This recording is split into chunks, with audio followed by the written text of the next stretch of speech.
He saw her first amongst the trees, flirting like a deer or the ghost of a deer, with her long black hair and pale face and her lack of fear. She wasn't like a deer at all, but that was how he thought of her. She stopped, looked at him like a deer might, but then unfroze and moved on, careless of the crackling twigs under her feet.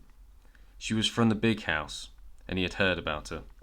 He reached the stone wall with a gate set in it, and was far as you could walk in the glen. The walk was marked the policies around the big house, and the gate was usually shut and bolted, but today it was open. The house and the people who owned it were nothing to do with him or his kind. Money had built it, and the memory of money sustained it.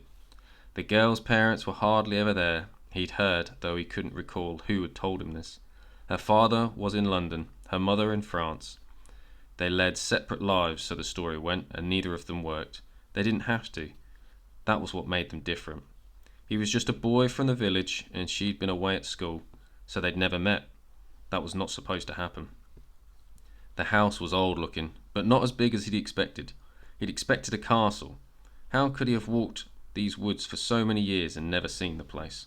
Because of the high wall, he told himself. But it wasn't that. The house was like a ghost of a house. If he went away now and came back in the morning, would it still be there? There was a doorway with a low lintel.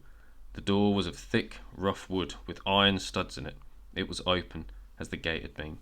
He thought, if I go in here, I may never come back out. He heard the girl's voice singing, the clink and clatter of food or drink being prepared. For him? He said to himself. What do I have to lose?